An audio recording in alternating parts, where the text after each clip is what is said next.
अब हम शुरू कर रहे हैं कि कोई भी एडवांस अगर शेयर के अगेंस्ट में करना है तो उसमें कौन कौन सी वो बातें हैं जो हमको ध्यान में रखनी चाहिए। पहली बात तो जो है, शेयर जो रखा जाता है दो रीजन से रखा जाता है। एक तो है प्रोडक्टिव पर्पज और दूसरा है स्पेकुलेटिव पर्पज, यानी दो पर्पज होते हैं शेयर के रखने के। यहां भी सेंटेंस को ध्यान से सुनिएगा। शेयर को कोई भी दो लोग एक तो प्रोडक्टिव पर्पज से रखते हैं और एक स्पेकुलेटिव पर्पज से रखते हैं। तो यहां ये बोला गया है कि शेयर का कोई भी एडवांस स्पेकुलेटिव पर्पज के लिए नहीं दिया जाना है। ठीक है।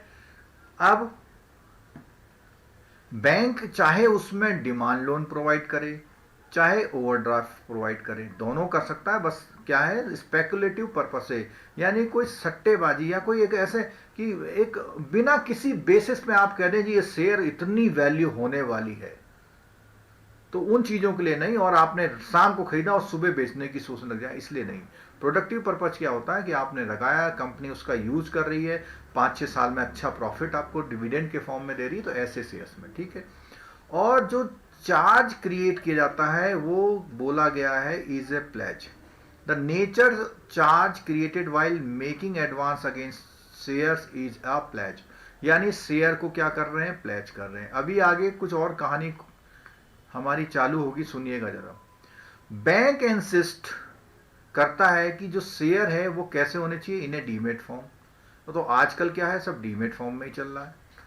और जो एडवांसेस हैं वो केवल फुल्ली पेड शेयर्स पर होने चाहिए। फुल्ली पेड और पार्टली पेड क्या होता है, कई बार क्या होता है, कोई कंपनी बड़े प्रोजेक्ट पे जब काम करती है, सपोज कीजिए एक शेयर का कॉस्ट 10 रुपये है, तो वो पहले मांगती है आपसे 4 रुपये, फिर 3 महीने बाद मांगती है आपसे 2 रुपये, फिर 4 महीने बाद मांगती है आपसे 4 रुपये। तो अगर इस कंडीशन पे शेयर है तो इसको हम पार्टली पेड बोलते हैं। इसके अगेंस्ट में फाइनेंस नहीं करना है, एडवांस नहीं करना है। ठीक है। और जो शेयर के प्राइसेस हैं किसी रिकॉग्नाइज स्टॉक एक्सचेंज में कोट होने चाहिए, यानी वहां से आपको मालूम हो जाना चाहिए कि इस शेयर का प्राइस क्या है। ठीक है।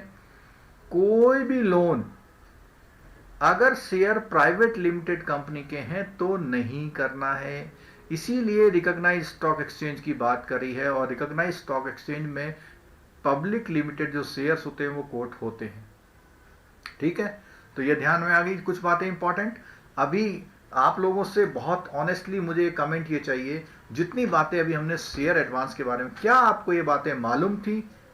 अगर मालूम थी जितनी बातें हमने बोली तो यस लिखिए, नहीं थी तो लिखिए नो। हर्षिता, अमृत, राखी, द्वारकादास, अमृत मोहंती जी, आप क्या पहली बार क्लास में हैं? कभी नाम देखा नहीं मैंने आपका। और बाकी सब लोग हैं, गट्टू श्रीदेवी भी आज पहली बार दिख रही है मेरे को। बाकी लकी हैं, लिप्सा हैं और अंकुर वगैरह कई लोग नहीं आए। जो रेगुलर वॉचर हैं वो कई लोग नहीं आए, पता नहीं किस रीजन से नहीं आए होंगे। कोई बात नहीं, थक गए होंगे शायद, आज ज़्यादा पढ़ लिया हो। चलिए जी, अब statutory limit on share holding company. अब देखिए कि स्टैट्यूटरी का मतलब कानूनी रूप से, वैधानिक रूप से क्या लिमिट होती हैं शेयर होल्डिंग और कंपनी के बारे में। तो उसमें बोलता है सेक्शन 19(2) जो बैंकिंग रेगुलेशन एक्ट का है, उसमें स्ट्रिक्टली मना किया गया है, कहा गया है नो बैंकिंग कंपनी, कोई भी बैंकिंग कंपनी किसी कंपनी के शेयर होल्ड नहीं करेगी, चाहे वो प्लेज के रूप में होल्ड करना चाहे, चाहे वो मॉर्गेज के रूप में, चाहे वो एब्सोल्यूट ओनर के रूप में। कितने परसेंट से ज्यादा? 30% से ज्यादा। कहने का मतलब ये हुआ कि एक मान लिया एसबीआई बैंक है और ये 30% of the paid up capital या शेयर ऑफ कैपिटल किसकी? Of that company. तो अगर कोई कंपनी है, मान लिया 50 करोड़ की एक कंपनी है एबीसी, इसका 30% शेयर, तो इसका 30% शेयर होता है 15 करोड़। तो एसबीआई जो है, अब देखिएगा सुनिएगा, an amount exceeding 30% of the paid up share capital of that company और 30% of its own paid up share capital and reserves which ever is less. तो एक बात तो ये आई। दूसरी हमने कहा कि एसबीआई का मान लिया कैपिटल बेस है 500 करोड़, तो 500 करोड़ का 30% कितना होता है? ये होता है 150 करोड़। तो अपनी पेड अप कैपिटल का तो आया 150 करोड़, दूसरे की पेड अप जिसका ओन करना है उसका आया 15 करोड़। इन दोनों में से जो भी लेस होगा वो पेड अप कैपिटल के अकॉर्डिंग उतने शेयर ओन कर सकती, उससे ज्यादा नहीं, नॉट एक्सीडिंग 15 करोड़ से ज्यादा नहीं कर पाएगी इस केस में जो हमने आपको बताया है। और इसी को हम एक्सपोजर लिमिट यानी आरबीआई की जो एक्सपोजर लिमिट डिफाइन है उसके अकॉर्डिंग वो करते हैं। चलिए, तो मैंने जो क्वेश्चन पूछा था कई लोगों ने उसका यस आंसर दिया, कई लोगों ने नो आंसर दिया। तो देखिए, कुछ लोगों ने बताया कुछ पता था कुछ नहीं, तो इसका मतलब ये है कि सीखने के लिए अभी भी बहुत कुछ है। और जेआईबी सीआईबी में आईआईबीएफ आपसे ये चाहता है कि आप इसी तरह पढ़ाई करें, आप इसी तरह पढ़ें, एक एक पॉइंट को पढ़ें, ठीक है। अगली बात आती है regulatory limit of banks exposure of to capital market. पहली बात तो बोली कि किसी कंपनी के शेयर होल्डिंग कितनी करनी चाहिए। अब बात आती है कि कैपिटल मार्केट में कितना एक्सपोजर हो। तो आरबीआई की गाइडलाइन है, इसमें कौन वो करता है? आरबीआई। आरबीआई की गाइडलाइन हमें पढ़नी है शेयर की डिबेंचर के अगेंस्ट में लोन देने की, क्योंकि ये कैपिटल मार्केट के इंस्ट्रूमेंट है, ठीक है।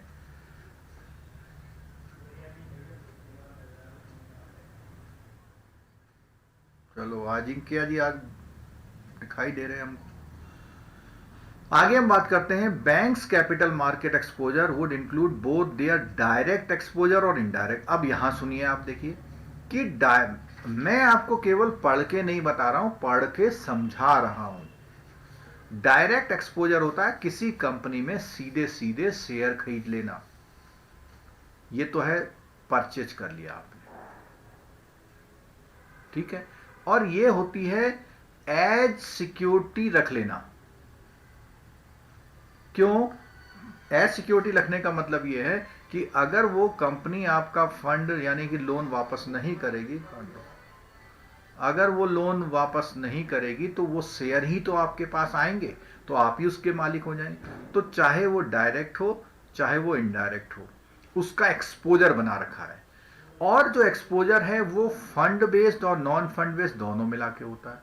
यानी किसी कंपनी को आपने एलसी दे रखा है 5 करोड़ का और फंड बेस दे रखा है 20 करोड़ का, तो कुल मिला के कितना हो गया? 25 करोड़। या मैं इसको करता हूं, इसको 15 कर देता हूं जिससे आपको समझ में आ जाए। क्या करता हूं? 15। तो अब देखिए, कोई कंपनी फंड बेस 15 करोड़, इसको फिर से समझते हैं।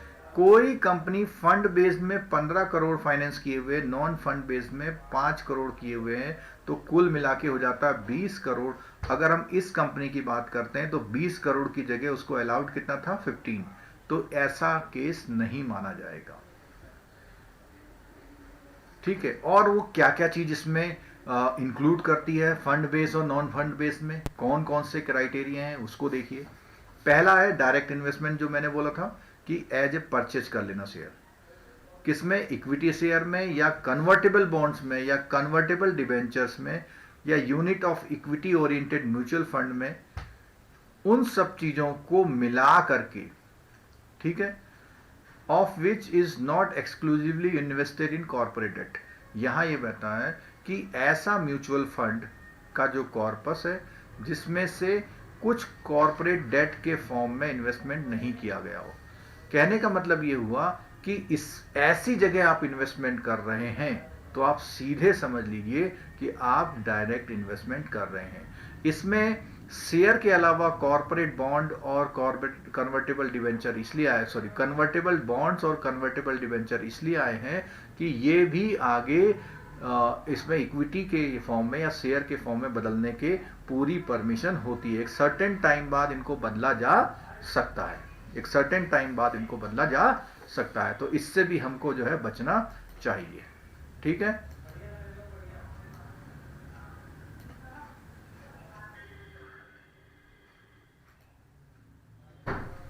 नेक्स्ट पॉइंट की बात करते हैं। जो आपके शेयर बॉन्ड्स और डिबेंचर के अगेंस्ट एडवांसेस हैं या किसी भी सिक्योरिटी के अगेंस्ट में, वो चाहे क्लीन बेसिस में दिए हुए हैं इंडिविजुअल्स को, उन चीज़ों को भी वो क्या कहता है, इन्वेस्टमेंट इन शेयर्स मानता है। फिर देख लीजिए, advance against share, bond, debenture और अदर सिक्योरिटी और on clean basis to individuals for investment in share. अब यहां पे देखना कि ये जो लिखा हुआ है clean basis to individual for investing shares, आपको पता होगा कि कई बार आपका बैंक या आपका ऑर्गेनाइजेशन आपको अपने ही शेयर खरीदने में या किसी दूसरी कंपनी के शेयर खरीदने के लिए लोन देता है। तो अगर उसने लोन दिया है उन चीज़ों को, उन शेयर को खरीदने को, तो ये मान लो कि वो भी आपका एक्सपोजर में आ जाएगा। तो यहाँ पर जब हम पहले ये बात कर रहे थे कि जब हम लोन देते हैं किसी को, जब हम शेयर खरीदते हैं, एक तो डायरेक्ट परचेज करते हैं, एक सिक्योरिटी की तरह करते हैं, और तीसरा क्या है, ये वाला पॉइंट। बस ठीक है, मेल भी करना, PDF. Convertible bonds, convertible debenture और यूनिट, ये सारी चीजें इसमें आ गई। इनके अगेंस्ट में अगर आप कोई लोन दे रहे हैं तो वो भी आप ये मान लीजिए कि आपके एक्सपोजर में शामिल होगा।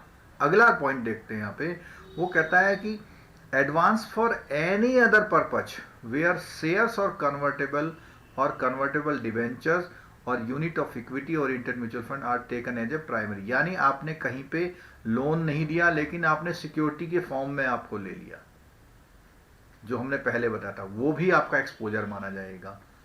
नेक्स्ट पॉइंट है advances for any other purpose to the extent of secured by collateral. यहां प्राइमरी की बात करी थी, यहां हमने लास्ट क्लास में आपको कोलेटरल और प्राइमरी के बारे में बताया था, ठीक है। तो किसी भी तरह के फॉर्म के शेयर्स या कुछ भी आप कोलेटरल की तरह या प्राइमरी सिक्योरिटी की तरह नहीं लेंगे, ठीक है। अगला पॉइंट है secured and unsecured advances to stock broker. अब स्टॉक ब्रोकर कौन होते हैं, जो आपके एक्सचेंज में स्टॉक ब्रोकर होते हैं, उनको किसी भी तरह का एडवांसेस या कोई guarantee behalf of stock broker and market maker, इनके बिहाफ में अगर आपने कोई गारंटी दे रखी है तो भी आप उनको ये नहीं मानेंगे। नेक्स्ट पॉइंट है loan sanction to corporate against the security of share, bond, debenture और कोई भी सिक्योरिटी, ये सारी लाइनें वही हैं फॉर मीटिंग प्रोमोटर्स कॉन्ट्रीब्यूशन, यानी कोई ऐसा लोन जो प्रोमोटर्स के कंट्रीब्यूशन के लिए दिया गया है एक नई कंपनी बनाने के लिए, उसको भी आप अपना एक्सपोजर मानेंगे, ठीक है। नेक्स्ट है ब्रिज लोन देना to companies against the expected equity. अब कोई लोन दे रहे हैं, उसका पर्पज क्या है, अगर पर्पज इक्विटी का है तो इसका मतलब ये हुआ क्या, अगर कोई वो था तो पर्पज था, कोई भी उसका पर्पज इक्विटी जैसे अरेंजमेंट करने का है तो नहीं मानेंगे। अंडरराइटिंग कमिटमेंट्स टेकन, अंडरराइटिंग क्या होता है, किसी भी तरह के रिस्क को ओन करने का। आपने कहा कि ये शेयर मैं बिकवाऊंगा, आप चिंता मत करो, तो वो केस भी इसका यही है, ठीक है। कोई भी bank of primary issue of shares और कन्वर्टेबल, मतलब प्राइमरी इश्यू का मतलब है कोई आईपीओ आया है और आईपीओ में आपने क्या करा है, अंडरराइटिंग कर ली, पूरे शेयर्स को ले लिया है कि नहीं बिकेंगे तो हम बेचेंगे, ठीक है, वो नहीं होना चाहिए।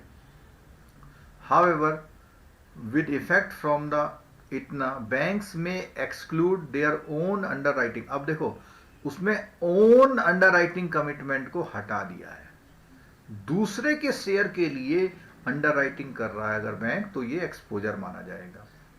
And also the underwriting commitment to their subsidiary.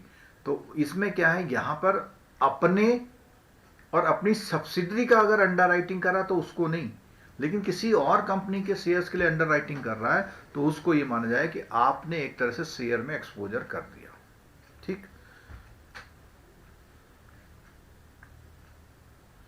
Next है financing to stock broker for margin trading.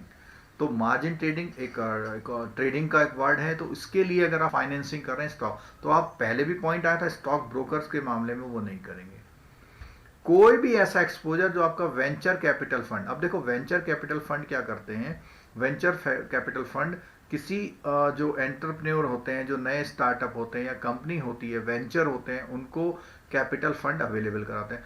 आपने अगर उनको फाइनेंस किया है और उन्होंने किसी थर्ड एबीसी कंपनी को दे दिया है पैसा इक्विटी के फॉर्म में, तो भी ये माना जाएगा, क्योंकि वो लगा कहाँ पे, अल्टीमेटली एक्सपोजर में लगा है, मतलब शेयर के एक्सपोजर में लगा, इसलिए आप उसको मान लेंगे। ठीक है, अब बात करते हैं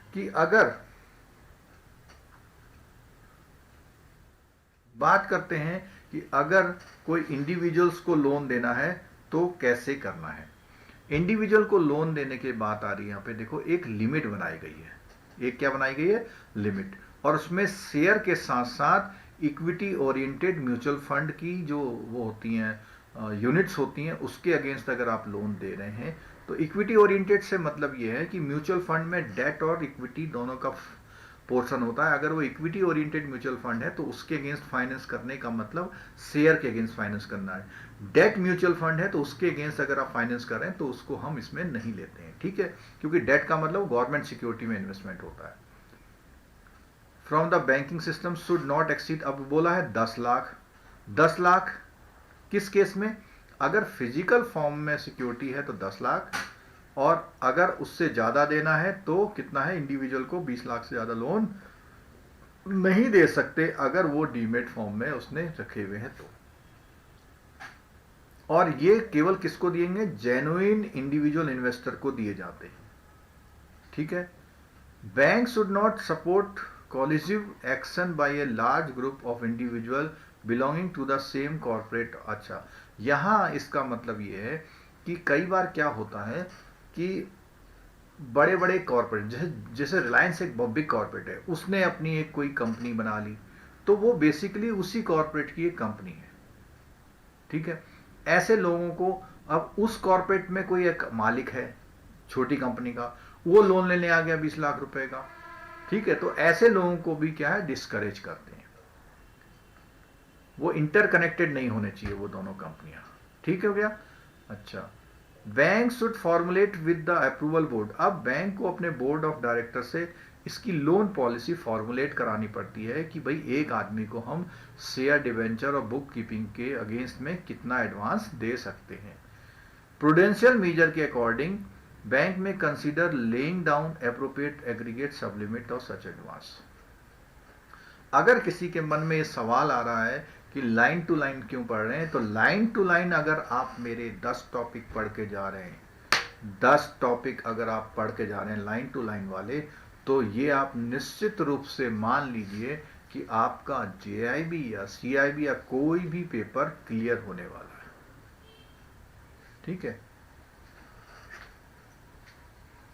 चलिए अगले बात करते हैं। कोई आईपीओ आ जाए, उसकी फाइनेंसिंग के क्या रूल है। कोई आईपीओ आ जाए तो उसकी फाइनेंसिंग के क्या रूल्स हैं हमारे में। तो जैसे नॉर्मल फाइनेंसिंग कर रहा था, ऐसे आईपीओ की फाइनेंसिंग भी कर सकता है। ठीक है, उस कंडीशन में एक इंडिविजुअल को अगर वो कोई भी ऐसे shares, convertible bond, converted debenture या म्यूचुअल फंड या पीएसयू बॉन्ड्स को ले रहा है, तो उसको 10 लाख से ज़्यादा आप सब्सक्राइब करने के लिए, आईपीओ लेने के लिए 10 लाख से ज़्यादा का लोन नहीं कर सकते। ठीक है, the corporate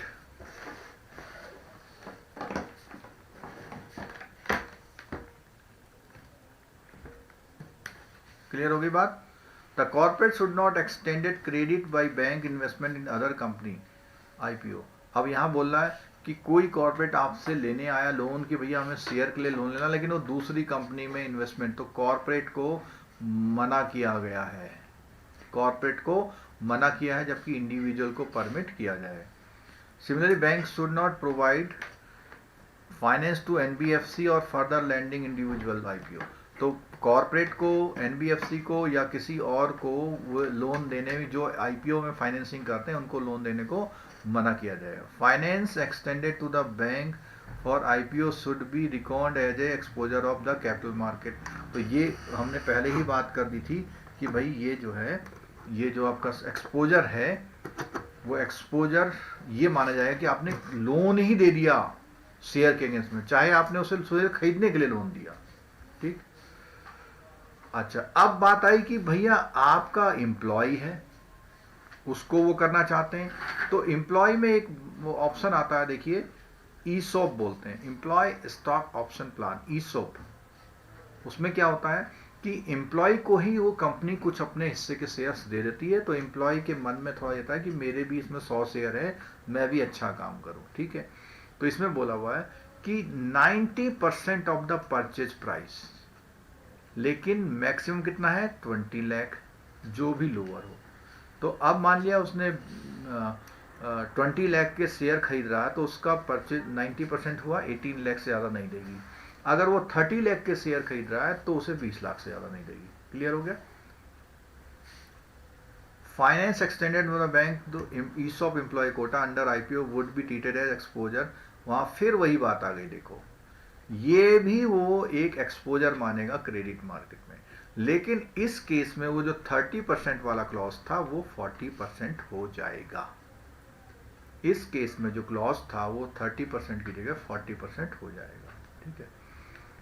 These instructions will not be applicable for extending financial assistance by banks to their own employee। अब देखिए सुनिएगा, ये जो इंस्ट्रक्शन है बैंक जब अपने ही एम्प्लॉय को वो करेगा, बैंक जब, अब यहां तो बात हुई जैसे सपोज कि कोई ओएनजीसी का एम्प्लॉय आ जाए आपके पास और ओएनजीसी का एम्प्लॉय आपसे ये कहे कि भैया हमारे वहाँ एक स्कीम आई है, स्टाफ वालों को 50-50 शेयर मिल रहे हैं, आप फाइनेंस कर दो, तो कर देगा। उस केस में वो 40% का रेस्ट्रिक्शन था।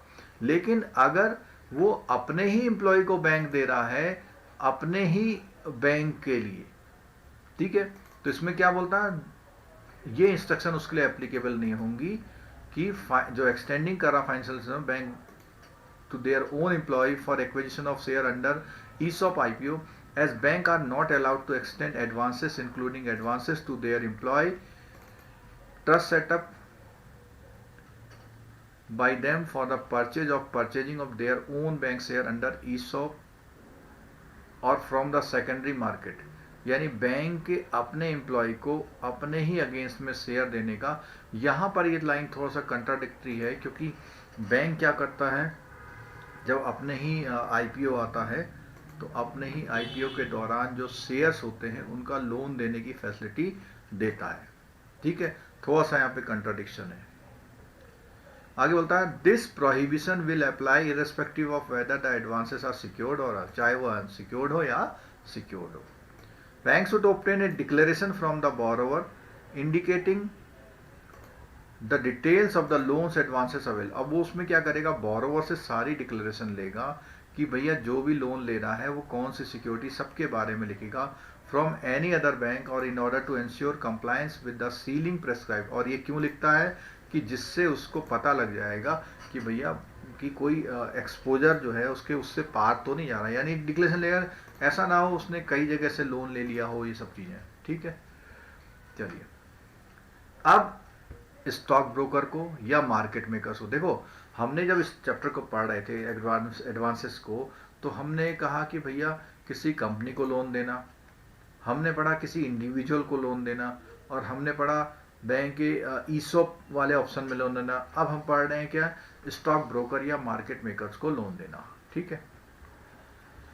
बैंक इनके लिए फ्री होते हैं उनको क्रेडिट फैसिलिटी देने के लिए, चाहे वो स्टॉक ब्रोकर हो चाहे मार्केट मेकर हो, और on the basis of their commercial judgement, यानी कि वो अपने हिसाब से सोचे इस बारे में, with in the policy framework approved by the board, पर वो बोर्ड की जो पॉलिसी उसके अकॉर्डिंग करे।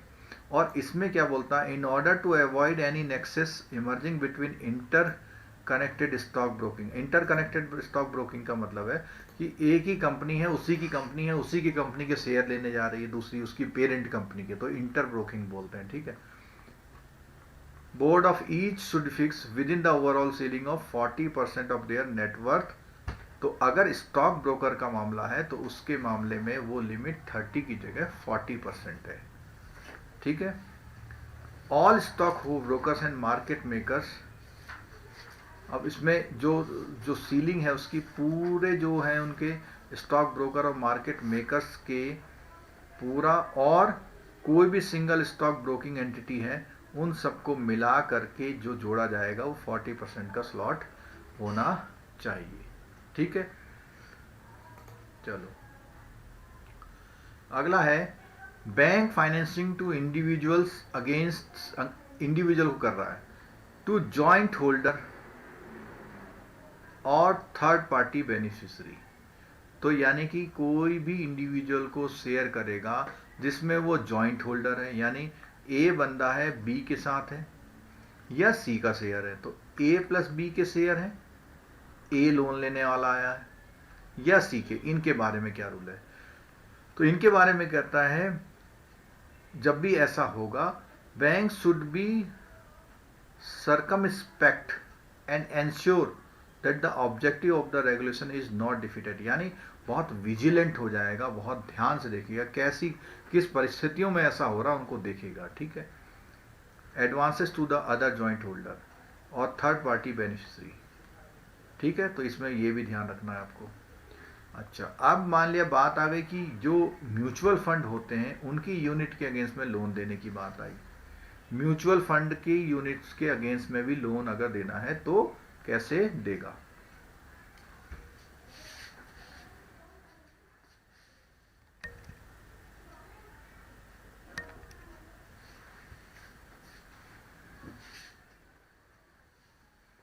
तो यहां पे बात हम करते हैं कि अगर म्यूचुअल फंड के अगेंस्ट में देना है तो किन बातों का ध्यान में उसको रखना है। While granting advances against mutual fund, तो ये बातें हैं, गाइडलाइंस हैं उसकी। वो गाइडलाइंस क्या क्या है उसके अकॉर्डिंग यूनिट जो है वो जो भी म्यूचुअल फंड की वो स्टॉक एक्सचेंज में लिस्टेड होनी चाहिए और उसमें रीपर्चेज फैसिलिटी होनी चाहिए, ठीक है। यानी रीपर्चेज फैसिलिटी अवेलेबल होनी चाहिए। पता लगा कि बैंक उसको वो नहीं कर पा रहा, फिर रिडीम नहीं कर पा रहा। The unit should have completed the minimum lock in period, यानी कि जैसे क्लोज एंडेड स्कीम्स होती हैं तो मान लिया 3 साल का लॉक इन है तो वो पूरा उसको कर लेना चाहिए, ठीक है। उसके बाद वो जो अमाउंट है वो लिंक करा जाएगा उसकी एनएवी से या रीपर्चेज, तो एनएवी जितनी होगी उसी के अकॉर्डिंग हम वो कर सकते हैं, ठीक है। Advances against unit of mutual fund except unit of exclusively debt oriented mutual fund. अब देखो यहाँ पे सुन लीजिएगा कि जो म्यूचुअल फंड है एनएवी बेस्ड है और आपका स्टॉक एक्सचेंजेस से लिंक्ड है उनकी बात कर रहा है, लेकिन वो कह रहा है कि जो डेट ओरिएंटेड म्यूचुअल फंड है उनके लिए क्या कर रहा है, would attract the quantum and margin requirement are applicable to advance against share. यानी कि इसके लिए डेट वाली के लिए तो अलग है, अदर वाली के लिए वो बिल्कुल उसी तरह काम करेगा जैसे कि वो अगेंस्ट शेयर या अगेंस्ट डिवेंचर के लिए लोन की बात कर रहा था। However, the quantum and margin requirement for the loan and advances to individual against unit exclusive debt oriented mutual fund may be decided by due। वो कहता है कि जो इक्विटी ओरिएंटेड म्यूचुअल फंड है उसके लिए तो आरबीआई की गाइडलाइंस को फॉलो करना है, ठीक है। लेकिन जो डेट ओरिएंटेड है उसके लिए बैंक अपनी पॉलिसी जैसा बनाए वैसे काम कर सकता है, ठीक है। चलो आगे नेक्स्ट पॉइंट है, advances should be purchase oriented taking into account the credit requirement of the investor। Advances should not be granted for subscribing to or boosting up the sales of another scheme of a mutual fund। देख लीजिएगा क्या कह रहा है, कुछ ऐसी schemes भी होती हैं कि एक म्यूचुअल फंड का पैसा लेके दूसरी म्यूचुअल फंड में डालना। तो उसमें बोलता है कि जो एडवांस होता है should be purpose oriented taking into account the credit requirement of the investor. Advance should not be granted for the subscribing, यानी उस वो पैसा आपसे ले रहा है और वो पैसा लेके दूसरी स्कीम के म्यूचुअल फंड में लगा रहा, तो इसका मतलब क्या हो जाएगा, वो स्पेकुलेटिंग पर्पज से हो जाएगा, ठीक है। तो एक स्कीम के लिए पैसा ले रहा और लिख रहा कि मैं दूसरी स्कीम में पैसा लगाऊंगा, तो वो भी सही नहीं माना गया है, ठीक है। अदर बोरोवर के लिए क्या गाइडलाइंस है, जो अदर बोरोवर हैं उनके लिए शेयर डिबेंचर के अगेंस्ट में लोन लेने की क्या गाइडलाइंस है उसके बारे में बात करते हैं। तो बोलता है the question of granting advances against primary security of shares and debenture including promoter shares to industrial corporate and other borrowers should not normally arise. क्या बोलता है कि आमतौर पर कोई कंपनी अपने लिए जो है प्राइमरी सिक्योरिटी के शेयर को प्राइमरी सिक्योरिटी रख के या डिवेंचर को प्राइमरी सिक्योरिटी रख के जो उसकी प्रोमोटर्स की शेयर है उस इंडस्ट्री में, उनको रख करके कॉरपोरेट में जो उनका है या अदर बोरोवर, उनको नॉर्मली इनको नहीं देना है, उनको लोन नहीं देना है कि वो अपने प्रमोटर की जो कैपिटल है, मान लिया कोई कंपनी का प्रमोटर है खुद मेजर स्टेक होल्डर, आप लोगों को तो मिल जाएगा, लेकिन कोई प्रमोटर है 60% उसमें स्टेक है, मान लिया उसका 200 करोड़ का स्टेक है, अब वो उसी पैसे को कहीं और गिरवी रख के लोन लेना चाहे, उसको इंडिविजुअली मना किया हुआ है। ठीक है, such security can be accepted as collateral for secured loan granted as working capital और फॉर अदर प्रोडक्टिव पर्पज, तो और किसी पर्पज से तो, लेकिन उसके अगेंस्ट में उसको लोन नहीं दिया, यानी कि उसको अपने बिजनेस पर्पज के लिए तो लोन दे सकते हैं, लेकिन एक तरह का कोलेट्रल लोन या वो उस तरह के लिए उसको देने को मना किया गया है। ठीक है, in such cases bank should accept shares only in the demat, और ऐसे केस में डीमेटलाइज फॉर्म में ही शेयर वो एक्सेप्ट करेगा। Bank may accept share of the promoter only in dematerialise form. ठीक है, नेक्स्ट पॉइंट इसमें है, in the course of setting up a new project or expansion of existing business for the purpose of raising additional working capital required by the unit other than NBFC, there may be a situation where such borrowers may not be able to find required funds towards margin in anticipation of mobilizing of long term resources। कहता है कि कई बार क्या होता है कि जब कोई नया प्रोजेक्ट या कोई अपने बिजनेस को एक्सपेंड करता है और उसके लिए एडिशनल वर्किंग कैपिटल की रिक्वायरमेंट होती है किसी यूनिट को, अदर देन एनबीएफसी, एनबीएफसी की बात नहीं कर रहे हैं, किसी एंटरप्रेन्योर की बात कर रहे हैं। ठीक है, there may be situation where such borrower may not be able to find the required fund towards margin in anticipation of mobilising long term resources. ठीक है, कभी कभी ऐसा हो जाता है कि कोई कंपनी नहीं कर पाती, ऐसे केसेस में, इन सच केसेस में no objection to the banks obtaining collateral security of the shares and debenture by way of margin. तो कहता है कि ऐसे केसेस में बैंक का नो ऑब्जेक्शन सर्टिफिकेट चाहिए उसमें। ठीक है, सच arrangement would be a temporary nature, यानी कहने का मतलब ये है कि किसी कंपनी का वर्किंग कैपिटल और टर्म लोन के अगेंस्ट उसने एडवांस ले रखा है और वो कंपनी अपने शेयर के अगेंस्ट में कहीं और से लोन ले रही है, तो जिस कंपनी ने उसको वर्किंग कैपिटल एडवांस या टर्म लोन दे रखा, तो उससे पहले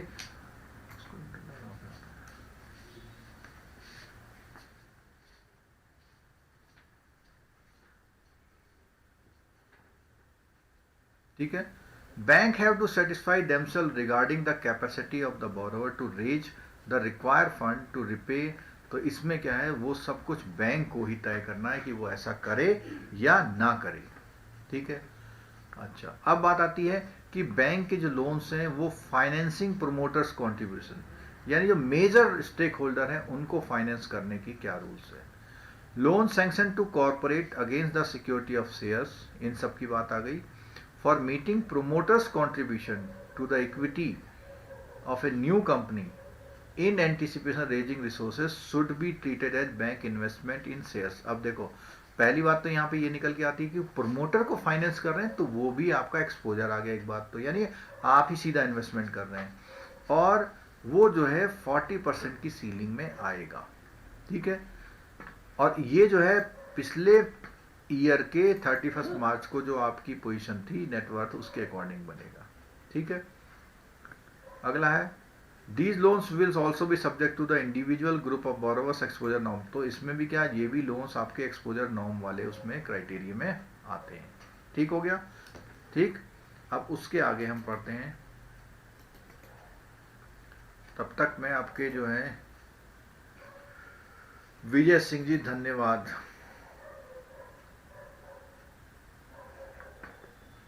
अच्छा जी, आप जीएसएस अणु से बोल रहे हैं Vijay Singh sir, good sir, आपको इस क्लास में देख के बड़ा अच्छा लगा सर मेरे को।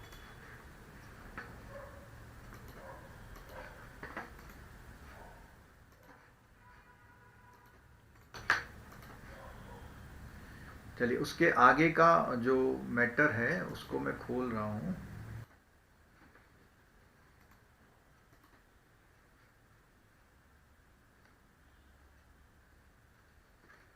चलिए, अब अगला जो इम्पोर्टेंट पॉइंट आया है वो आया है आपका लोन अगेंस्ट बुक डेट। तो बुक डेट की चर्चा हमने बहुत पहले कर ली थी कि जो बुक डेट है उसके अगेंस्ट आपने फाइनेंस करना है तो क्या क्या चीज़ें हैं। तो बुक डेट क्या होता है? बेसिकली अगर कोई व्यापारी किसी को कुछ उधार दे देता तो अपने किताबों में लिखता है कि मैंने इसको इतना उधार दे रखा है, ठीक है। और बेसिकली क्रेडिट सेल का मतलब उधार सेल्स का होता है, और ये दो तरह की होती हैं। कैसे? Credit sale can be affected by two way. पहला तो है बिल दे करके, और दूसरा जो है सिर्फ परचेजर का अकाउंट डेबिट करके। तो बिल दे करके मतलब बिल ऑफ एक्सचेंज से उधार होता है, और दूसरा होता है सिर्फ उसने इसका बही खाता बना रखा है और वहां पर उसका डेबिट करता है। The total of bills outstanding is called bills receivable. जितना भी उसका कुल मिलाकर के लोन्स आना है, एक ट्रेडर ने अपने क्लाइंट्स को जो उधार दे रखा है उसका, the total of debit balance in the purchaser account, ये इज कॉल्ड अकाउंट रिसीवेबल्स। अब देखो ये ध्यान रखना, इसमें दो बातें आ गई। एक बात आई बिल्स रिसीवेबल अगर बिल के अगेंस्ट में दिया हुआ है, और अकाउंट रिसीवेबल्स अगर उसने अकाउंट्स में लिखा हुआ है, ठीक है। जैसे फर्स्ट है पहला वाला बिल्स रिसीवेबल, दूसरा है अकाउंट रिसीवेबल्स, ठीक है। और these account receivables called the book debt. जो बिल ऑफ एक्सचेंज होता है उसमें तो आप सिर्फ बिल ऑफ एक्सचेंज सीधे बैंक में ले आते हैं और अपना फाइनेंस करा लेते हैं, लेकिन जहां आपका बिल ऑफ एक्सचेंज जनरेट नहीं है, सिर्फ आपने किताब में लिखा हुआ है, उस कंडीशन में उसको बुक डेट बोलते हैं। खासकर से किसानों वगैरह के मामले में जब आप उधार देते हैं तो ये सब कुछ भी नहीं वो होता है, ठीक है। This represent the amount receivable from the other than account of trade transaction. चलिए, अब क्या है कि अगर आप अकाउंट रिसीवेबल्स देते हैं तो उसमें क्या क्या रिस्क है। तो सबसे पहली बात, अकाउंट कोई फर्जी बना सकता है, यानी फिक्सिशियस बना सकता है, पुराने हो सकते हैं और डिसरप्टेड हो सकते हैं। दूसरा जो है, जो बोरोवर की इंटीग्रिटी है, may not warrant the risk, यानी integrity of the borrower may not warrant the, यानी उसकी जो बोरोवर की इंटीग्रिटी पर आप कुछ भी नहीं कह सकते, पता नहीं वो वापस करेगा या नहीं करेगा। द प्रोसीड्स में not be turn over the bank, यानी जिससे आपने पैसा लेना उसने अपना आइटम या सामान बेच करके आपके वहां पैसा नहीं डाला, कहीं और डाल ले। आपने जिसको भी लोन दिया हुआ है, जब उसका पैसा आया तो उसने क्या करा, कहीं और पैसा डाला, तो आपको पता नहीं लगेगा कि सेल हो गई है। To give notice to the assignment of every debtor may pose practical difficulty. यानी अब देखो एक वर्ड आ गया यहाँ पे, असाइनमेंट। तो हम लोगों ने पिछली क्लास में पढ़ा हुआ था कि बुक डेट असाइन होते हैं, ठीक है, क्लियर हो गया। और जब भी आप बुक डेट के अगेंस्ट में, तो दो बातें थी ना हमारी, दो बातें थी। एक तो थी हमारी बुक डेट वाली बात, और एक बिल रिसीव। तो बुक डेट वाले में ये बोलता है कि कौन कौन से फैक्टर कंसीडर करने हैं, क्या करने हैं। The integrity of the borrower be par excellence, यानी कोई डाउट नहीं होना चाहिए उसको, ठीक है। तो आप वो बोरोवर को प्रॉपरली इन्वेस्टिगेट कर लेना है और उसकी क्रेडिट वर्थिनेस को देख लेना है, वो सेटिस्फैक्टरी होनी चाहिए, तभी आप करेंगे, ठीक है। The credit worthiness of and standing of the purchaser of the borrowers produce should be ascertain. ये जरूर ध्यान रख लेना कि जो आपका बोरोवर्स की प्रोड्यूस है उसको, उसकी परचेजर कौन कर रहा है, इसके बारे में जरूर देख लेना, ठीक है। Banker should take care to see that account receivable against which finance is to be given when do not pertain to one buyers only. Clear हो गया। Method of charging the security, method of charging the, अब यहां एक देखो बात आ गई है, और मैं पिछली क्लास से आपको बोल रहा हूँ, वो ये लाइन आ गई है, book debts are charge by way of assignment और हाइपोथिकेशन। ये वन क्वेश्चन है, 1 मार्क्स क्वेश्चन, बहुत पूछा जाता है ये बहुत पूछा जाता है। इस क्वेश्चन को नोट कर लीजिए कि बुक डेट की असाइनमेंट और हाइपोथिकेशन दोनों से चार्जिंग की जाती है। While assignment is a transfer of right to the bank to recover the debt, और hypothecation creates an equitable charge और इंटरेस्ट। अब देखो ये इंपॉर्टेंट है, ये पैराग्राफ बहुत इंपॉर्टेंट है।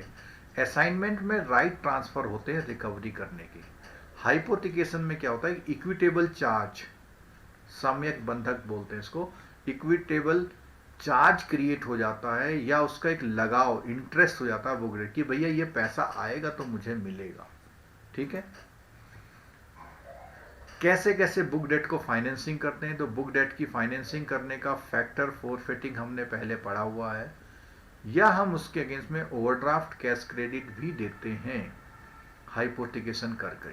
तो ये तीनों तरीके के एडवांस हम लोग देते हैं। ठीक है।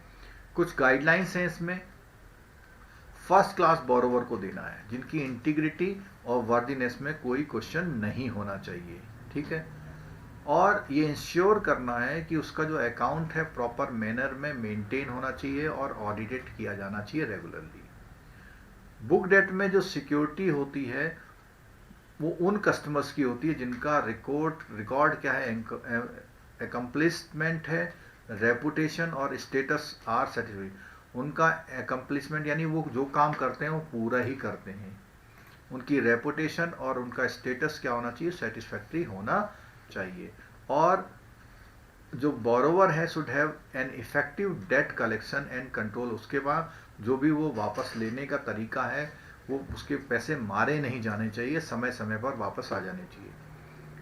As of the book debt should not be more than 6 month. कोई भी 6 महीने से पुराना का बुक डेट का आप लोन नहीं देंगे, क्योंकि 6 महीने तक नहीं ले पा रहा इसका मतलब नहीं ले पाया। Some bank do not consider book debt for more than 3 month. ये एक नॉर्मल बात हो गई। और इसमें मार्जिन कितना है, 50% का मार्जिन मेंटेन आपको करना है। और बुक डेट में जब आप फाइनेंस कर रहे हैं तो बुक डेट में ये जरूरी है कि उसके बुक डेट का वेरिफिकेशन कैसे करेंगे। सेल्स इनवॉइस से कर सकते हैं, डेटर के लेजर से कर सकते हैं। इनको क्या करना है, वेरीफाई करना है। To ascertain the overdue receivable position, overdue debtor, reasons for long outstanding. ऐसा अगर है तो आप उसको पूरा पहचानेंगे कि इतनी लंबी आउटस्टैंडिंग कैसे चल रही, क्या रीजन से। और verification of list of buyers करेंगे to ascertain whether a major share of the sales in a single buyer. ठीक है। If so the market opinion. इस केस में आप मार्केट ओपिनियन ले लेंगे, 2-4 लोगों से पूछ लेंगे भैया कैसा है ये। Sales are to sister concern. जो अपने सिस्टर कंसर्न को अगर आप कोई सेल कर रहे हैं तो उसके बारे में बहुत चौकन्ने हो जाए, क्योंकि हो सकता है फर्जी इनवॉइस हो। The sales invoice and the modalities transaction effected, verification of realisation of such receivable become necessary. सबको ध्यान में रखना अगर वो सिस्टर कंसर्न को माल बेच रहा है तो।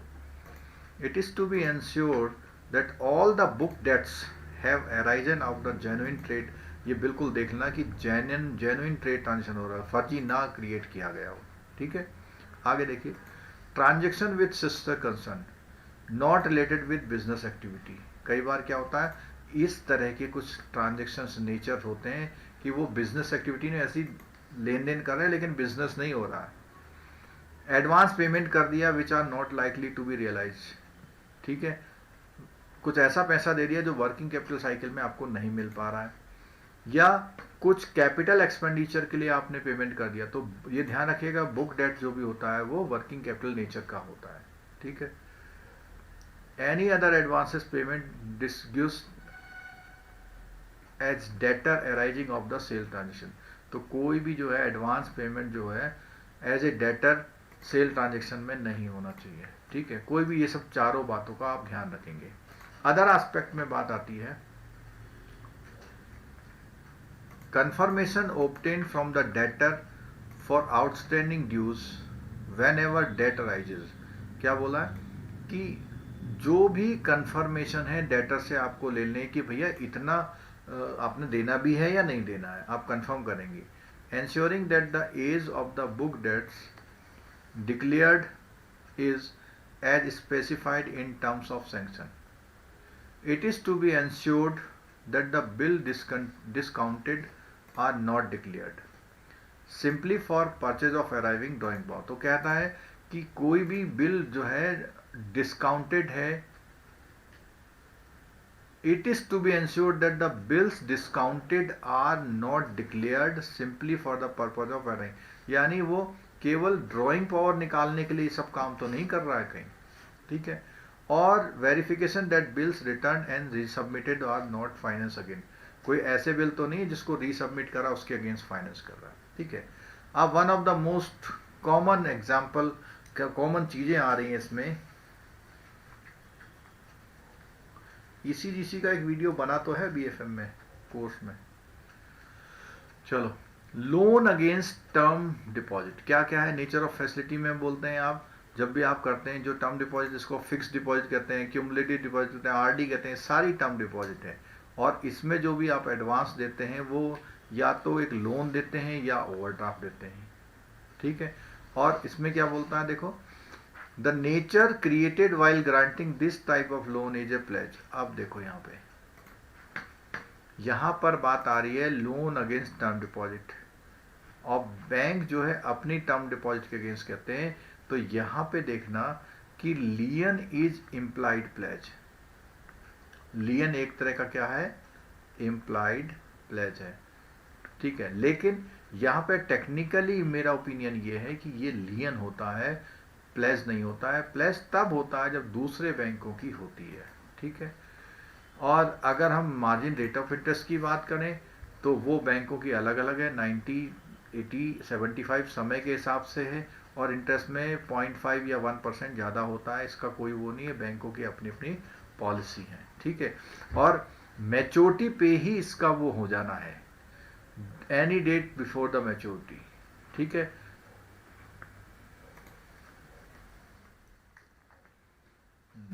अगला क्या है, एक केस इसमें आ गया है कि अगर डिपॉजिट किसी माइनर के नाम से है तो क्या आपको उसके अगेंस्ट में फाइनेंस करना है या नहीं करना है। अगर डिपॉजिट किसी माइनर के नाम पर है तो क्या उसको डिपॉजिट फाइनेंस करना है या नहीं करना है। तो इसमें ये केस होता है कि जो भी अगर वो उसके पर्पज से ले रहा है, उसके वेलफेयर के लिए ले रहा है, तो ही हम फाइनेंस करते हैं। तो देखिए क्या बात है, इसमें नॉर्मली लिखा हुआ है, इसीलिए हमेशा लिखा नो लोन, ठीक है।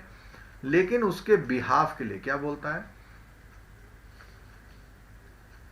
The proceeds of the loan would be utilise only for the necessity of minor. तो जब हम करेंगे तो ऐसा होना चाहिए। और एस्पेक्ट क्या है, जब भी आप एफडी के अगेंस्ट में लोन करते हैं तो यहां ये बोलता है, while granting the facility banks get the deposit receipt duly discharge. आप डिस्चार्ज करा लेनी पड़ती है, उसके पीछे टिकट लगा के साइन करा लेते हैं आप, ठीक है। और अगर एक से ज़्यादा होते हैं तो सबसे, ऑल ऑफ देम, सबको वो डिस्चार्ज करना चाहिए, ठीक है। The depositor should execute necessary loan document, जो भी आपका डॉक्यूमेंट है तो वो करेगा। अगर एक से ज़्यादा डिपॉजिटर हैं तो उसमें क्या है, ऑल ऑफ देम को एक्सिक्यूट करना पड़ेगा।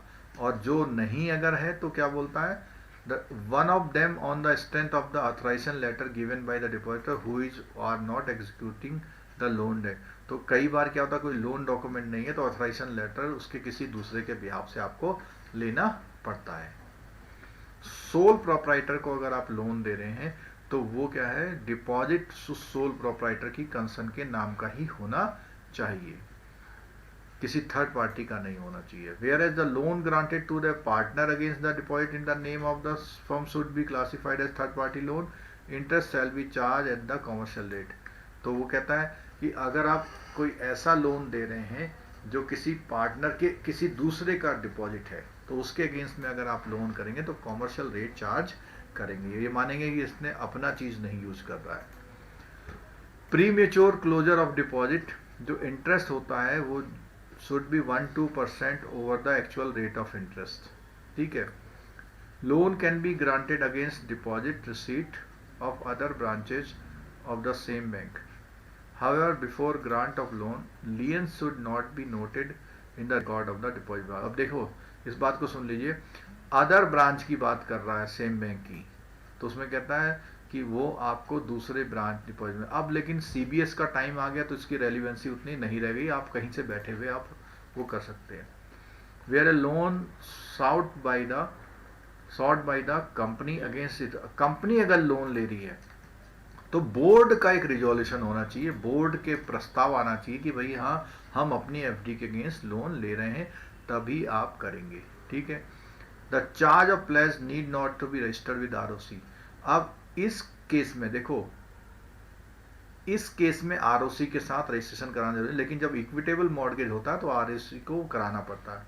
No loan can be consider against the deposit held under the capital capital gain एक स्कीम होती है जिसमें आप अगर हाउस या लैंड बिल्डिंग बेचते हैं तो उसका पैसा कुछ समय तक टैक्स बचाने के पर्पज से रखते हैं, या कोई टैक्स सेविंग स्कीम जैसे 5 साल के ऊपर की जितनी स्कीम्स होती हैं उसमें आप वो करते हैं तो करते हैं। ठीक है, चलिए नेक्स्ट आ गया लोन अगेंस्ट ऑर्नामेंट। नेक्स्ट क्या आ गया? लोन अगेंस्ट ऑर्नामेंट, यानी गोल्ड लोन, गोल्ड के अगेंस्ट। अब यहाँ पे गोल्ड लोन कहना बहुत आसान होता है लेकिन ये वर्ड बहुत रेलिवेंट है इसमें, ऑर्नामेंट। यानी गोल्ड के बिस्किट के अगेंस्ट आप लोन नहीं कर सकते।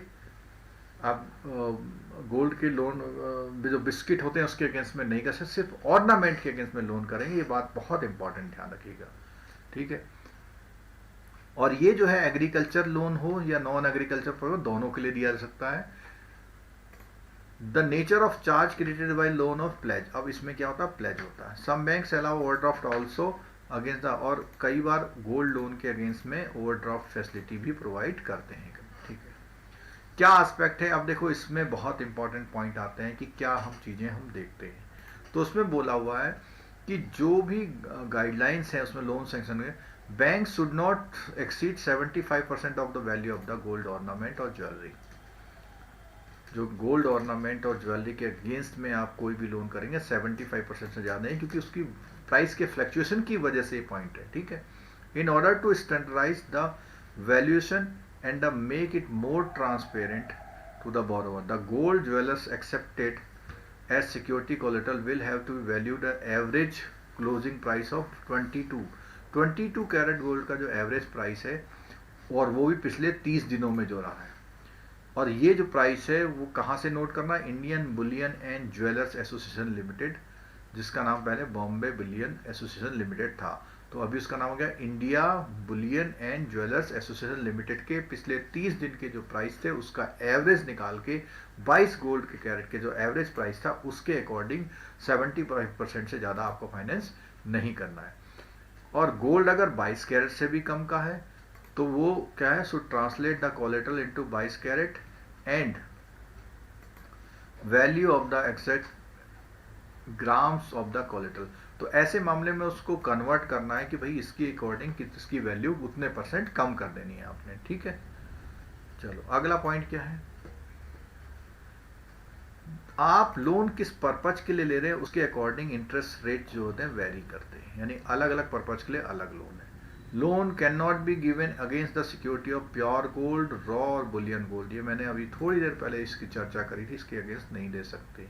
ठीक है, द रिपेमेंट पीरियड होता है उसका अलग अलग होता है। एग्रीकल्चर के जो लोन है उसका नॉर्मली हार्वेस्टिंग से लिंक्ड होता है, यानी उनका जैसे गेहूं की फसल आएगी तब आप उसका रिपेमेंट देंगे। ठीक है, लोन जब क्लोजर करते हैं तो उसमें हमेशा ध्यान रखना should be return to the pledger, जिसने प्लेज किया है या उसके ऑथराइज रिप्रेजेंटेटिव को देना। पता लगा कोई और ले गया आपसे। Even after the closure of this loan the bank can retain the position of the ornament if any overdue loan. अब उसने लोन तो जमा कर दिया लेकिन उसका कोई और लोन चल रहा है उसी बोरोवर का, तो इसमें राइट ऑफ जनरल, ये देखो एक क्वेश्चन है प्रैक्टिकल है कि गोल्ड अगर उसके पास उसने लोन के लिए रखा था और उसके अकॉर्डिंग उस लोन का उसने रिपेमेंट कर दिया लेकिन कोई और लोन चल रहा है तो उसको राइट ऑफ जनरल लियन वो अप्लाई कर सकता है। जैसे राइट ऑफ सेट ऑफ होता है, राइट ऑफ जनरल लियन यहाँ पे। ठीक है, in case of A default in repayment of loan the bank pledgee has the right to sell the ornament। वो पूरा प्लेज वाला माल बेच सकता है और वो चाहे प्राइवेट सेल करे चाहे ऑक्शन सेल करे, लेकिन उसके लिए एक रीजनेबल नोटिस उसको देना होता है section 176 of Indian contract act, नहीं तो बैंक उसको उसके जो नुकसान हुआ उसको भुगतान करने के लिए तैयार रहे। The expenses incurred by the bank is connection with notice sale including paper publication, ये सब उसे करना पड़ेगा, पेपर में भी उसे वो पब्लिश करना पड़ेगा।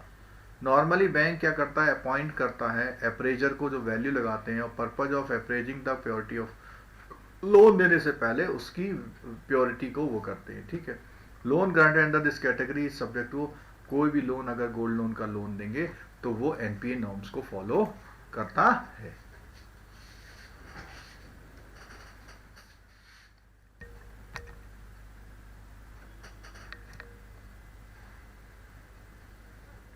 प्रिकॉशन कौन कौन सी रखनी है अगर आप लोन गोल्ड ऑर्नामेंट करते हैं? तो सबसे पहली बात आती ओनरशिप। अब देखो ओनरशिप में कुछ इश्यू ऐसे हैं, जैसे पुराने ज़माने में बहुत से लोगों के घर में बहुत गोल्ड ऑर्नामेंट होते थे, लेकिन ये असरटेन करना कि ये इनका है या नहीं बड़ा मुश्किल होता था, क्योंकि वो एक तरह से जैसे दहेज में आ गई या ससुराल पक्ष से जो लेडी लेके आती थी तो उसका मालिकाना हक तो होता ही था। उस जमाने में उतनी रसीदें वगैरह नहीं हो पाती थी, ठीक है। तो इस कंडीशन में it is advisable that the advances are made to the person properly introduce by, और वो बंदे को आप जानने वाले होने चाहिए, पता तो लगे कि भैया अचानक आया गोल्ड लोन दे दो, कहीं से चुरा के लिया आपने लोन दे दिया उसको।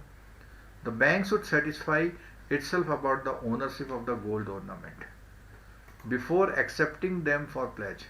The bank should obtain a declaration from the borrower that the, वो कहेगा कि भैया अपनी आपकी ही प्रॉपर्टी एक डिक्लेरेशन ले लेगा और उसको उसका पूरा राइट है उसको प्लेज करने का।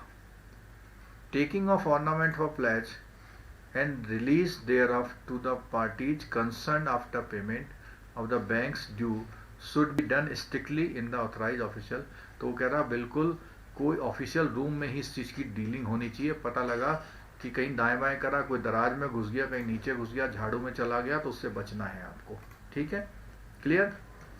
एप्रेजर, गोल्ड की अगर लोन की बात आती है तो एप्रेज करना, गोल्ड को अप्रूव्ड ज्वेलर से या जिसको बोलते हैं वो श्रॉफ बोलते हैं ना, जो सुनार होते हैं, ठीक है, उनसे जो है वो करवानी है आपको, ठीक है।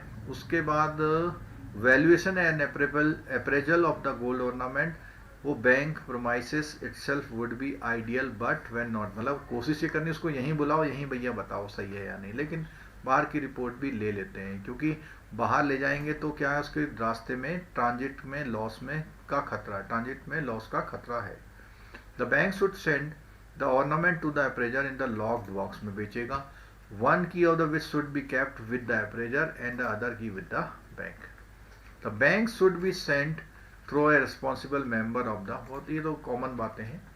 वैल्यूएशन रिपोर्ट की बात करते हैं। वैल्यूएशन रिपोर्ट में क्लियरली इंडिकेट होना चाहिए कि कौन सा ऑर्नामेंट है, उसकी कितना प्योरिटी है और उसका वेट कितना है, नेट वेट कितना है, मतलब ग्रॉस वेट का मतलब उसमें कई चीज़ें होती है ना, क्योंकि उसमें क्या होता है स्टोन लैक अलॉय उसके टाँका वगैरह होते हैं, उसको हटा के अब उसका वेटिंग करना है, ठीक है, और मार्केट के प्रिवेलिंग मार्केट प्राइस से उसको वैल्यू कराना है। The valuation report should be duly sign by the appraiser which is should be kept along with the loan के डॉक्यूमेंट के साथ आपको रखनी है। रिकॉर्ड ऑफ द सिक्योरिटी, जब आप सिक्योरिटी में लिखो कि भैया कौन बंदा, उसका पूरा नाम, उसका एड्रेस, कब उसको लोन दिया, कितने का लोन दिया और क्या क्या ऑर्नामेंट उसने दिए, सबका रिकॉर्ड उस रजिस्टर में रखना है और मैनेजर उसमें साइन करेगा। कस्टडी कहाँ रखी जाएगी? The ornament belonging to each borrower, जिसमें article of each loan, together with a list indicating the description of ornament, gold loan account number, name of party, should be kept separately. ये सारी चीज़ें जो है custody में रखा जाना है और छोटे स्मॉल क्लॉथ जो कपड़े के बैग होते हैं उसमें रखा जाता है प्रॉपरली, और उसमें एक टैग लगा दिया जाता है क्योंकि वो मिक्स ना हो जाए कहीं, ठीक है। उस पर लोन अकाउंट नंबर डाल जाता है, नेम ऑफ पार्टी, जिससे पता लगे किसका है। The bag should be arrange in tray according to the loan account number, और उन ट्रे में रखना है। पता लगा बैग फट गया या कुछ वो बात हो गई, वो थोड़ा उसका सिलाई वो हो गया तो वो कहीं गिर ना जाए, ट्रे में रखना है, ठीक है। और स्ट्रॉन्ग रूम में फायर प्रूफ कैबिनेट में जॉइंट कस्टडी में रखा जाता है। पीरियड कहते हैं कि भैया 60 महीने तक आप लोन दे सकते हैं। मार्जिन की बात करें, मार्जिन की ज़रूरत नहीं होती क्योंकि वो पहले से ही मार्जिन होता है उसमें, जो जैसे बता 75%, तो अधिकतर बैंक तो 50% से ज़्यादा भी नहीं करते। तो adequate margin on the market value उसमें मेंटेन करनी है। रिटर्न ऑफ ऑर्नामेंट, जब आपके लोन पूरा हो जाए तो उसको रिटर्न करना है, लेकिन उससे रिसीट ऑब्टेन करनी है कि आपने वो अपने ऑर्नामेंट वापस ले लिए हैं। पार्ट लीज, कई बार ऐसा होता है लोन बहुत बड़ा होता है, गोल्ड आपका 10 लाख रुपए का है और आपने 3 लाख रुपए लोन दिया है, उसमें से भी आपने 1 लाख रुपए और जमा कर दिया, तो उस कंडीशन में पार्शियली क्या है रिलीजमेंट हो जाती है। यानी कुछ मान लिया उसने 5 चूड़ियाँ दे रखी हैं, तो 5 चूड़ियों में से अगर आप एक आध चूड़ी वो लेने आया है और उतना लोन कम कर दिए तो आप उतना रिलीज कर सकते हैं। थर्ड पार्टी की डिलीवरी देनी है नहीं देनी है तो कहता है स्पेशल केस में दे सकते हैं। और अगर थर्ड पार्टी आ रही है तो उसको जब आप वो करेंगे तो letter of authority from borrower से उसमें जरूर होनी चाहिए, और उसके बाद उससे कंफर्मेशन भी लेनी है। मान लिया वो ले गया आपसे, जब वो घर पहुंचेगा तो उससे एक और चिट्ठी मंगवानी कि हाँ मुझको मेरा गोल्ड मिल चुका है। The letter of authority should contain an undertaking by the borrower absolving the bank और any responsibility in the event of dispute of law. वो सब चीज़ों से बचने के लिए ऐसा किया जाता है। अगर मान लिया लोन डिफॉल्ट हो रहा है, उस केस में आपको एक ड्यू डेट पे नोटिस वगैरह भेजना है। अगर कोई भी रिस्पॉन्स नहीं मिलता है तो उसको रिमाइंडर भेजना है, और अगर फिर भी नहीं करता तो ornament would be auctioned after adjusting the sale proceeds against the, जो भी है तो आप उसको ऑक्शन करेंगे और अपना लोन पूरा जमा करा लेंगे। Repledge of ornament. It is not advisable for the bank make advances against repledge of ornament as this facility is likely to be misused for financing money lender which is not desirable. तो बोल रहा है कि रीप्लेज of ornament नहीं करने हैं क्योंकि वो एक मनी लेंडर का एक प्रोसेस के रूप में होता है, उससे बचना है आपको। इंश्योरेंस की बात आती है तो जो ज्वेल्स होती हैं वो बैंक में प्लेज होती हैं, वो इंश्योर्ड होनी चाहिए। किस में? डकैती के केस में। किस केस में? अभी क्वेश्चन आता है कि जो गोल्ड लोन होता है उसमें फायर इंश्योरेंस क्यों नहीं होता है, क्योंकि आप उसे फायर के प्रूफ कैबिनेट में रखते हैं, ठीक है। तो बरगली यानी डकैती तो हो जाती है, ठीक है। If banks store the pledge jewels in fire proof strong room ensuring them against fire may not be necessary. ये लिखा ना, फायर प्रूफ में होते हैं तो उसको इंश्योर कराना जरूरी था। बैंक में blanket insurance policy covering cash jewels है। अब ब्लैंकेट का मतलब वो सब चीज मिला करके एक ही पॉलिसी ले ली बैंक ने। Verification, surprise verification the packet containing. अब मान लिया बीच बीच में किसी ऑफिस से सरप्राइज पता लगा तो पैकेट दिख रहे हैं, सब माल गायब है, ठीक है। अगला bullet repayment of the loan. अब गोल्ड लोन के बारे में ये है कि भैया उसने लोन ले रखा है तो एकदम से कुछ पैसा देना चाहता है, ज़्यादा वो दे सकता है या नहीं दे सकता। तो उसने बोला हुआ है कि एग्रीकल्चरल पर्पज के अलावा और उसमें दे सकते हैं, क्योंकि एग्रीकल्चर में तो जब फसल नहीं आएगी पैसे कहाँ से आ गए उसके बाद। क्या है? The amount of loan sanction should not exceed 1 lakh at any point time. तो क्या है? गाइडलाइंस है उसमें, ठीक है। एग्रीकल्चर के अलावा वाली गाइडलाइन है। The period of loan shall not exceed 12 month से ज़्यादा डेट ऑफ सैंक्शन से नहीं होना चाहिए। एग्रीकल्चर में तो 6 महीने फसल आएगी। Interest will be charge in account at monthly rest में किया जाएगा, but will become due for payment along with principal only at the maturity, ठीक है। तो जो चार्ज है मैच्योरिटी पे उससे लेना है, बीच बीच में नहीं आप ले रहे हैं, बाद में आप ले सकते हैं, ठीक है। Bank should prescribe A minimum margin to be maintained in case of such loans, accordingly fix the loan limit taking into account the market value of the security। यहाँ ये कह रहा है कि एक मिनिमम मार्जिन का कॉन्सेप्ट उसे बना के रखना है, ठीक है। आगे क्या बात करता है देखिए। The account would be classified as NPA even before the due date event if the prescribed margin। अगर मार्जिन मेंटेन नहीं किया तो आप NPA डेट समय से पहले भी उसको NPA डिक्लेयर कर सकते हैं, ठीक है। Bank shall recognize interest income on such loans their profit and loss account only on collection। इस क्लास के जब आज ये खत्म होगी, लास्ट में आप बहुत ही इंटरेस्टिंग चीज बताने वाला हूँ, इसलिए कोई भी क्लास छोड़ के मत जाइए, कुछ समय और बैठ जाइए। Such loans shall also be governed by other than extant norms pertaining to income recognition asset classification। यानी सारे वो लोन्स जो होते हैं उसके हिसाब से जो है वो होते हैं,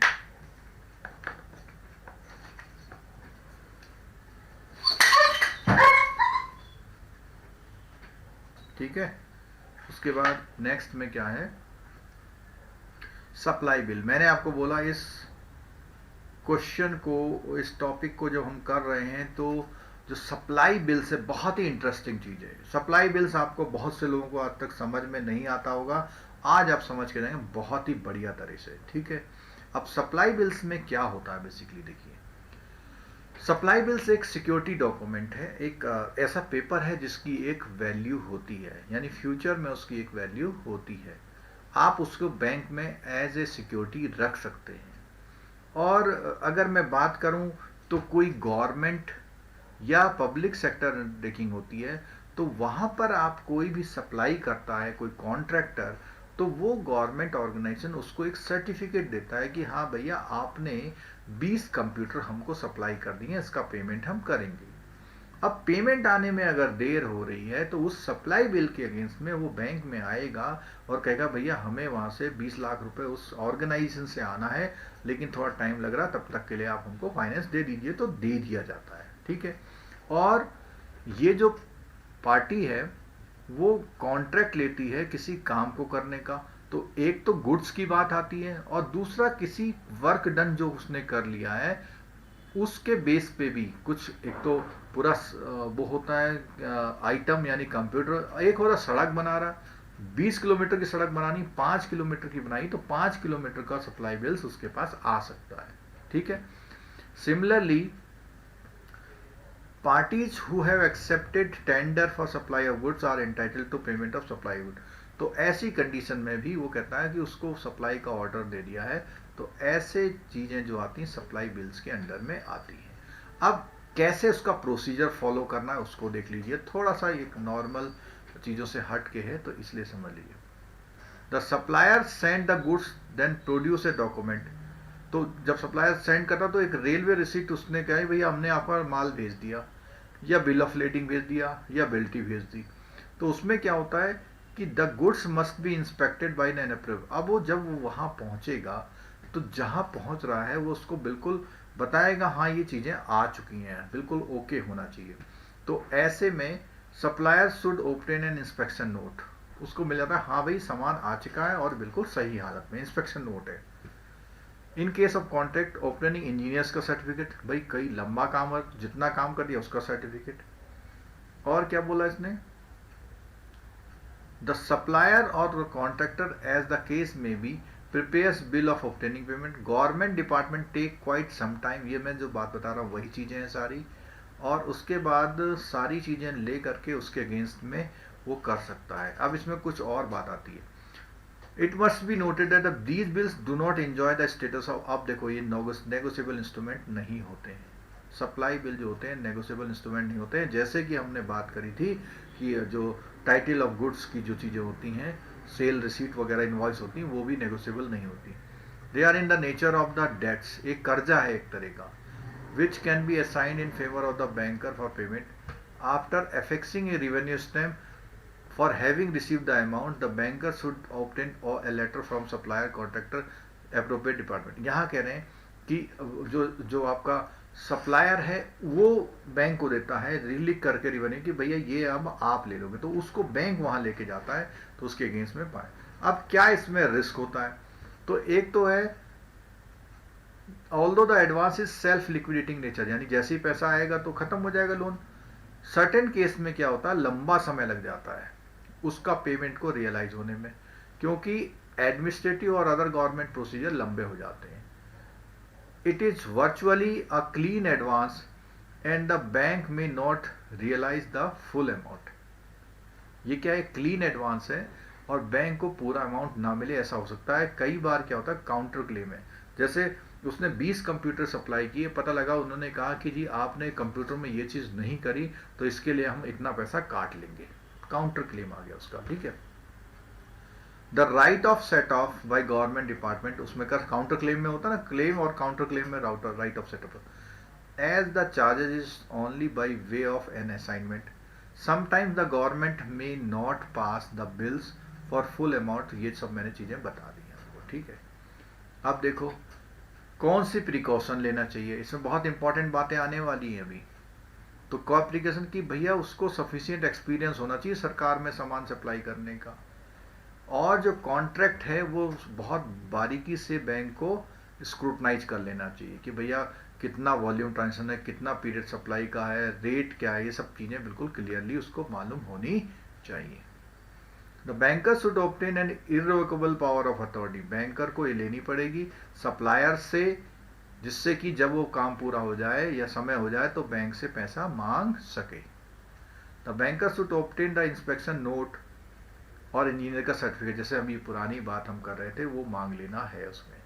अब इसमें आता है, ये बहुत बड़ी पॉइंट है कि दो टाइप के बिल होते हैं, एक होता है एंटरिम बिल और एक होता है फाइनल बिल। देखो, जब कई बार क्या होता है, गवर्नमेंट एंटरिम बिल के अगेंस्ट में 80 से 85% का अमाउंट वो पे कर देती है। बैलेंस जो होता है वो कुछ परफॉर्मेंस के बाद या कुछ समय उसने कहा भैया एक बार हम वेरीफाई कर लें, ठीक है, तो उसके बाद तो because of the delay of involve the settlement final bill, bank should prefer the interim bill for advancing the final bill कर।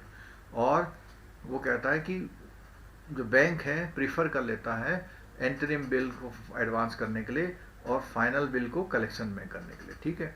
Banker must reserve the right of demanding the repayment advances the bill remain unpaid.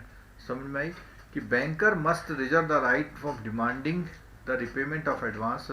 अगर उसका वहां से payment नहीं हो रहा तो banker को अपने लोन को वापस लेने का अधिकार होता है। देखिए, अब हम जरा फटाफट इसके आंसर करेंगे, आप लोग फटाफट आंसर दीजिए। पहले का आंसर दीजिए, the nature of charges created on the advances of the LIC policy. LIC policy के अगेंस्ट में कौन सा एडवांस होता है, जल्दी से आंसर कर दीजिए।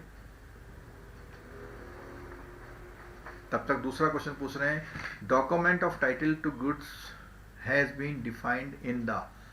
टाइटल ऑफ गुड्स किस में डिफाइंड है? बहुत सिंपल सिंपल क्वेश्चंस हैं जो हमने पढ़े हैं, उसी के अकॉर्डिंग हैं। जल्दी से आप आंसर कर दीजिए इसको। फर्स्ट का आंसर लिखिए, फिर उसके बाद सेकंड का आंसर लिखिए।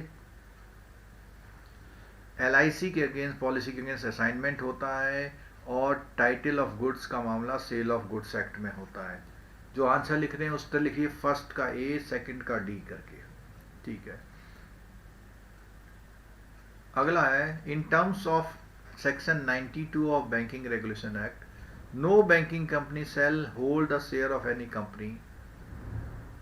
इस क्वेश्चन को बहुत ध्यान से सुनिएगा, चाहे वो प्लेज करे, मॉर्गेज करे या कुछ भी करे, 30% से ज्यादा होल्ड नहीं कर सकती।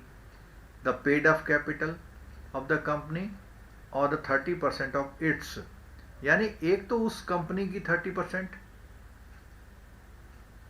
और दूसरा 30% ऑफ इट्स किस चीज का, यहां पूछा हुआ है।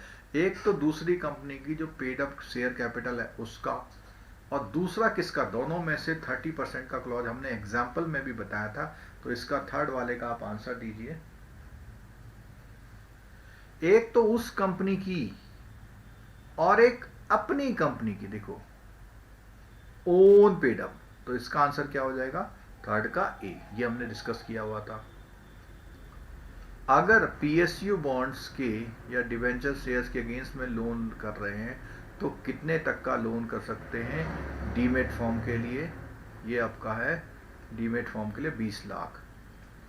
अगर माइनर की टर्म डिपॉजिट है तो उसमें क्या लोन हम कर सकते हैं या नहीं कर सकते हैं, तो इसमें बोला हुआ है for the necessities of the minor हम लोन कर सकते हैं। गोल्ड ज्वेलरी के लिए NTV की बात हुई थी तो 70% loan to value, loan to value, LTV का मतलब क्या है, लोन टू वैल्यू, यानी जितनी उसकी वैल्यू है उसका कितना हम लोन कर सकते हैं, इसको हम बोलते हैं लोन टू वैल्यू। ठीक हो गया। तो आज का ये टॉपिक यहाँ पूरा होता है और इसी के साथ हमारा बहुत बड़ा कॉन्सेप्ट क्लियर हो रहा है। आपके जो है इतना जो हमने कल रात को, आज सुबह और आज पढ़ा, इससे आपके डेफिनेटली 5 मार्क्स आ सकते हैं अगर आप इन चीज़ों को रिकॉल वहाँ पर करते हैं। अगर आप इन चीज़ों को वहाँ रिकॉल करते हैं तो 5 to 8 मार्क्स आपके आ सकते हैं। और जो कल की क्लास है उसका शेड्यूल में डाल रहा हूँ, क्लास एट 7 AM टुमारो, ठीक है। इसका जो टाइम मैंने डाल दिया है और ये जो क्लास होगी इसी टॉपिक का जो हमने वो एस्पेक्ट लिया हुआ है लीगल में, इसी टॉपिक्स के लीगल एस्पेक्ट को पूरा करेंगे, बहुत इंपॉर्टेंट है। और ये दोनों क्वेश्चंस जो हैं आसपास आ जाते हैं, ये दोनों जो हैं आसपास आ जाते हैं। मतलब इसका फर्स्ट पेपर में भी आ जाता है और थर्ड पेपर में भी आता है। ठीक है, जिन लोगों ने चैनल अभी तक सब्सक्राइब नहीं किया है वो प्लीज़ सब्सक्राइब कर लें, बेल आइकन दबा लें, क्योंकि अब ये लगातार क्लासेस का सिलसिला हमारा शुरू हो जाएगा। अब ये लगातार क्लासेस का सिलसिला हमारा शुरू हो जाएगा, तो इसलिए आप लोग जो हैं क्लासेस को रेगुलरली अटेंड कर लीजिए। इन क्लासेस को आप रेगुलरली अटेंड कर लीजिए। ठीक है, जो लोग अभी भी डिस्काउंटेड प्राइस में कोर्स परचेज करना चाहते हैं उनके लिए डिस्काउंटेड प्राइसेस में कोर्स अभी भी ओपन है। ठीक है, क्योंकि ये क्लासेस हम बहुत जल्दी जल्दी अब ऑफ करने वाले हैं। जितना समय हमने दे दिया, काफ़ी समय दे दिया। ठीक है, ठीक है, ओके, थैंक यू। आप लोग क्लास में आए, गुड नाइट, और कल सुबह मिलते हैं 7 बजे अपने नेक्स्ट टॉपिक के साथ, और उसका थंबनेल वगैरह अभी बना दिया जाएगा, आपको नोटिफिकेशन